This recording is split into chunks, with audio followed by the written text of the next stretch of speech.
Hey, welcome back, guys. So today on this video, we are talking about your Acuity scheduling, and more specifically, I'm going to quickly answer a question I keep getting a lot on my other video, and that is, how do you create an invoice with Acuity scheduling? So let's go ahead and talk about this. First off, guys, real quick video, not too many steps involved, so be sure to stick around to the end of the video. But why would you want to create an invoice in Acuity scheduling anyways? Well, that's pretty easy. If you're running an online business, you know that sometimes your clients will not pay you unless you issue them an invoice. Whatever the case is, it's a pretty easy process. It's handled here in your Acuity scheduling account. Check my video description. I'll try to leave the written instructions there as well. But I've already logged into my Acuity scheduling, and this is the home screen. Now here on the home screen, if you want to go ahead and create an invoice, here on the left side, you're going to click on invoices. Once you do that, you're going to see all the invoices you've already created. However, to create a new invoice, you can click right here or on the top right, and it's a black button called Create Invoice. Okay, guys, so here is where you can go ahead and create an invoice with your Acuity scheduling. So first you're going to go ahead and click in here and then choose one of your customers. However, you can also enter a new client and just enter in their name and their last name and then their email address.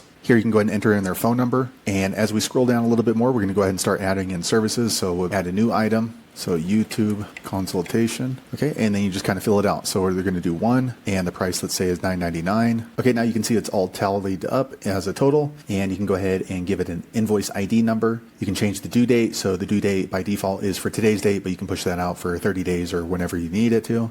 Here you can go ahead and type in a message. I typed in, "Thank you for your business." And here you can go ahead and choose to be notified when the invoice is paid. And then lastly, you're going to go ahead and click on send here on the top right. My send button is not there because I haven't connected my Stripe account or my PayPal. Actually, I've disconnected it. So there you have it, guys. If you're wondering how to create an invoice in your Acuity scheduling, that's the easiest way I know how to do it. If you know an easier way, be sure to leave a comment below. Let the rest of us know how you did it. Hopefully you found that video useful. If so, click thumbs up or maybe consider subscribing to my channel, and I hope to see you on the next video. Thanks again for watching.